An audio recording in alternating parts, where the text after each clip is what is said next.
Hello students, today we will discuss about reflecting telescope.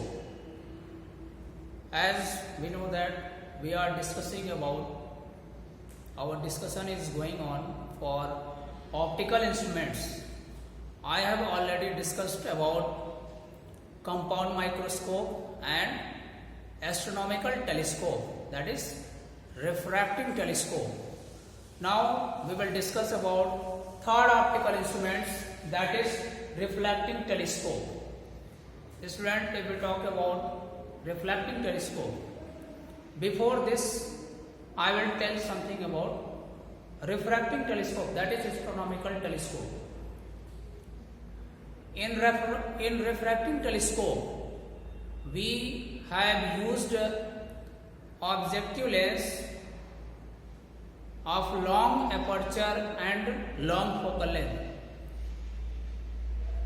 Refracting telescope में objective lens को यानी objective को हमने लार्ज एपर्चर और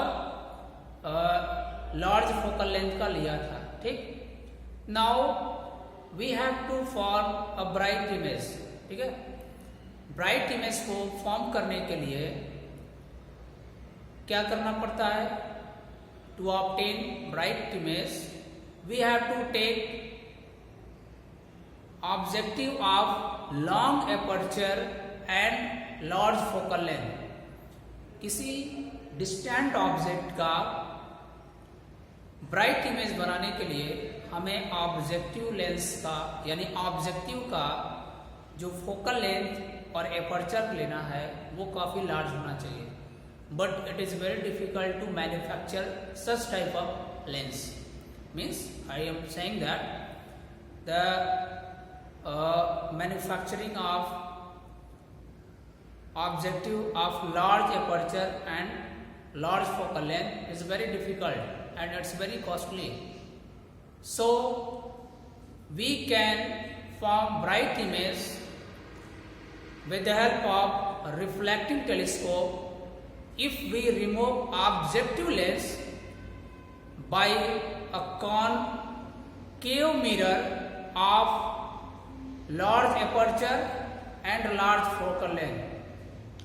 अगर हम ऑब्जेक्टिव लेंस को लार्ज फोकल लेंथ का और लार्ज एपर्चर का लें एज ए कॉन्केव मिरर, यानी जो रिफ्रैक्टिंग टेलीस्कोप में हमने ऑब्जेक्टिव को लेंस लिया था लॉन्ग एपर्चर, लार्ज एपर्चर और लार्ज फोकल लेंथ का, उसी के प्लेस पे अगर हम लार्ज एपर्चर और लार्ज फोकल लेंथ का अगर एक कॉन्केव मिरर यूज कर लें तो हमें डिस्टेंट ऑब्जेक्ट का ब्राइट इमेज मिल जाएगा, यानी डिस्टेंस ऑब्जेक्ट का हम ब्राइट इमेज बना लेंगे।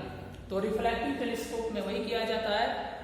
इसके कंस्ट्रक्शन में क्या होता है, जो ऑब्जेक्टिव लेंस हम यूज करते हैं रिफ्रैक्टिंग टेलीस्कोप में, उसी को रिमूव करके उसके प्लेस पे हम ऑब्जेक्टिव के जगह पे एक कॉन्केव मिरर लार्ज एपर्चर का और लार्ज फोकल लेंथ का ले लेते हैं, तो जो हमारा टेलीस्कोप होता है वो रिफ्रैक्टिंग टेलीस्कोप बन जाता है। अब देखिए कंस्ट्रक्शन में क्या होता है, construction of refracting telescope. Construction में अगर बात करें, construction if we talk about construction में क्या होता है, एक कॉन्केव मिरर एम होता है, ये क्या होता है, एक ट्यूब के वन एंड पे, किसी ट्यूब के किसी पाइप के वन एंड पे लार्ज एपर्चर और लार्ज फोकल लेंथ का एक कॉन्केव मिरर लगा दिया जाता है, जबकि ओपन एंड जो होगा, दूसरा एंड जो होगा पाइप का, नली का, क्या होता है, ओपन होता है और वो क्या होता है, ऑब्जेक्ट की तरफ होता है। जिस डिस्टेंट ऑब्जेक्ट को हमें वॉच करना होता है, देखना होता है, उस ऑब्जेक्ट की तरफ ओपन एंड होता है। अब क्या होता है, डिस्टेंट ऑब्जेक्ट से जो पैरेलल रेज आती हैं, इंसिडेंट होती हैं कॉन्केव मिरर पे, ये इंसिडेंट रेज को अपने फोकस पे क्या करता है, कन्वर्ज कराता है।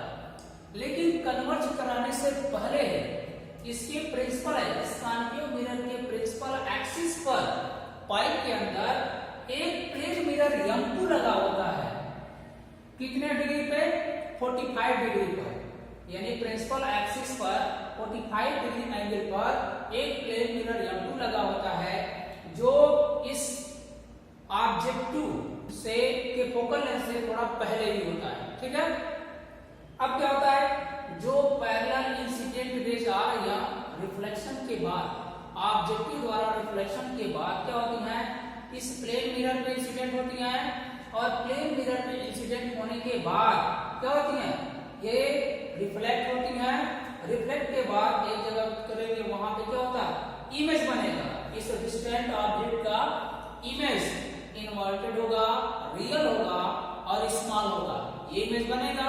ठीक है, अब जब ये image A dash B dash plane mirror के लिए ऑब्जेक्ट का काम करता है, वर्क ऑब्जेक्ट का वर्क करेगा ये, तो इसी का इससे ज्यादा ब्राइट, यानी A डैश B डैश का और ज्यादा ब्राइट इमेज है ना, virtual image A dash B dash इस मिरर के पीछे, बिहाइंड मिरर बनेगा, फॉर्म होता है। ठीक है ना, यानी when A dash B dash works as an object for plane mirror M2, then its bright and virtual image is formed behind the plane mirror, that is A double dash B double dash of same size, जो A dash B dash का size है उसी size का A double dash B double dash भी होता है। ठीक है, अब इसके बाद देखिए, जब ये देखिए A dash B dash क्या हुआ, अगर ऑब्जेक्टिव के बाद क्या, सॉरी ये ऑब्जेक्टिव था,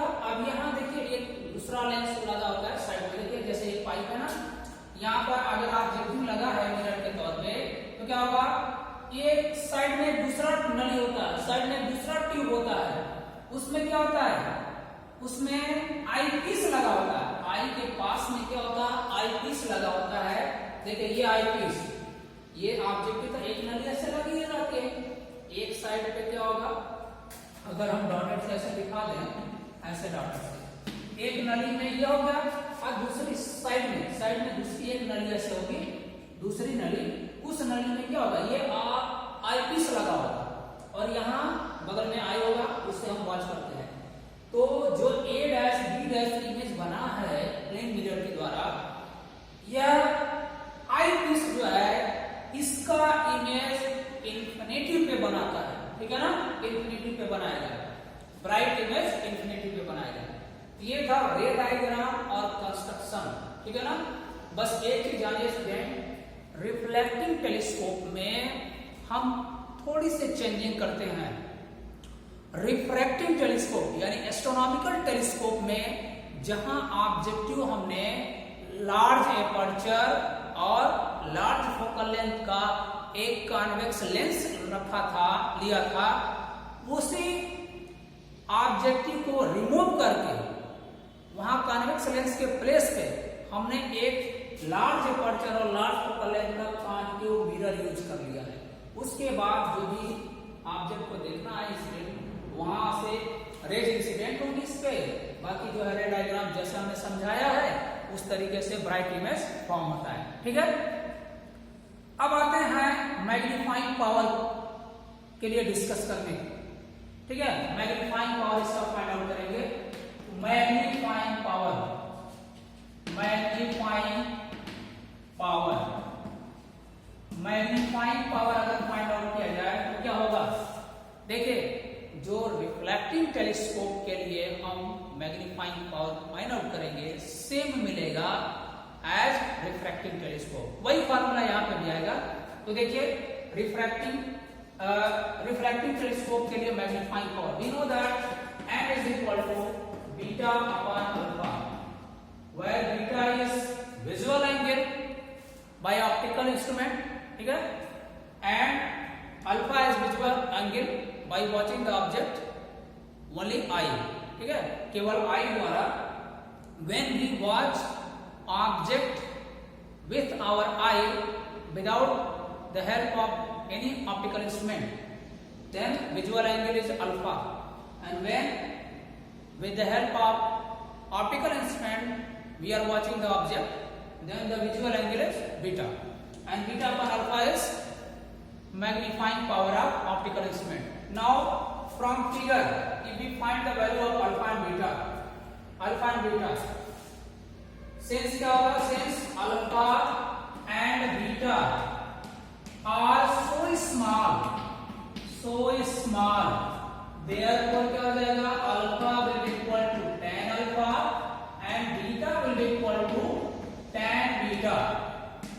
tan alpha की वैल्यू फाइंड आउट करिए। देखिए ये एंगल अल्फा है ना, यहाँ देखिए a double dash b double dash, ये परपेंडिकुलर होगा, अब बाकी ये क्या होगा, ये बेस होगा, तो ये लेंथ f हो जाएगा, ऑब्जेक्टिव का फोकल लेंथ हो जाएगा ये, और ये हाइट हो जाएगी ऑब्जेक्ट का। तो अल्फा की वैल्यू अगर हम फाइंड आउट करें क्या मिल जाएगा, a double dash b double dash upon क्या होगा माइनस f। क्यों माइनस लेंगे, कॉन्केव मिरर है ना, इसके सामने जो डिस्टेंस मेजर करेंगे वो माइनस में लिया जाएगा ना, इसलिए ये फोकल लेंथ माइनस में लिखा है। Now beta is equal to क्या होगा, यहाँ देखिए ये एंगल बीटा बनाना, यहाँ a dash b dash perpendicular हो जाएगा, और ये जो डिस्टेंस होगा क्या हो जाएगा, यहाँ से जो डिस्टेंस ये हो जाएगा आपका f हो जाएगा, ठीक है ना। यहाँ से ये हाइट लेंगे आप, यहाँ से ये भी ले सकते हैं, ठीक है। तो यहाँ से बीटा की वैल्यू निकालेंगे तो tan beta is equal to क्या होगा, a dash b dash upon क्या हो जाएगा, f हो जाएगा, ठीक है ना। यहाँ से आई पीस का फोकल लेंथ यहाँ f हो गया, ये हो जाएगा। इसके बाद देखिए देयरफॉर क्या होगा, therefore m is equal to beta upon alpha. इस फार्मूले में इनकी वैल्यूज पुट कर दीजिए, यहाँ हम यहीं पे लिख दे रहे हैं, देयरफॉर क्या होगा, m is equal to beta की वैल्यू रखो ऊपर, इसकी जगह है a double dash b double dash upon f by क्या हो जाएगा, a double dash b double dash upon minus f। Now क्या हो जाएगा, a dash b dash upon f into minus f अपॉन a double dash b double dash, ये हो गया। अब क्या हो जाएगा, since a double dash b double dash is equal to a dash b dash, ठीक है ना। जो हाइट इसकी है a डैश b डैश की, वही height a double dash b double dash की है, तो दोनों सेम होना चाहिए। देयरफॉर क्या हो जाएगा student, m is equal to find out करिए a dash b dash upon f into minus f को by a double dash b double dash की जगह क्या रखेंगे, a dash b dash, a dash b dash, ये दोनों same है, cancel हो जाए, आगे आपका माइनस f को अपॉन f, ये m की वैल्यू हो गई। m की वैल्यू आपने क्या निकाला, माइनस f को अपॉन f को। ये किस केस में हमने फाइंड आउट किया है, जब आई पीस द्वारा क्या होगा, ऑब्जेक्ट का जो इमेज बन रहा है वो इंफिनिटी पे बन रहा है, ठीक है ना। ये आप रिफ्रैक्टिंग टेलीस्कोप में भी फाइंड आउट किए थे मैग्नीफाइंग पावर की वैल्यू। और क्या होगा, when the final image is formed at near point, तो इसी रिफ्लेक्टिंग टेलीस्कोप का जो मैग्नीफाइंग पावर होगा, जो रिफ्रैक्टिंग टेलीस्कोप में हमने फाइंड आउट किया था नियर पॉइंट के लिए, वही होगा यहाँ is equal to minus f upon f 1 plus f upon d हो जाएगा, ठीक है। बाकी चीजें सेम है। तो इस तरीके से स्टूडेंट हमने ऑप्टिकल इंस्ट्रूमेंट में रिफ्लेक्टिव टेलीस्कोप के कंस्ट्रक्शन वर्किंग यानी कंस्ट्रक्शन भी पढ़ा, रे डायग्राम का फॉर्मेशन भी पढ़ा, कैसे जो है इमेज फॉर्म होता है, और इसके लिए मैग्नीफाइंग पावर को भी हमने फाइंड आउट किया, ठीक। तो ये था रिफ्लेक्टिंग टेलीस्कोप का डिस्कशन, ठीक। 3 ऑप्टिकल इंस्ट्रूमेंट के बारे में हमने डिस्कस किया, जिसमें से एक आपका एग्जाम में आने की पॉसिबिलिटी रहती है। Out of 3 one optical instruments can be asked in board examination, okay.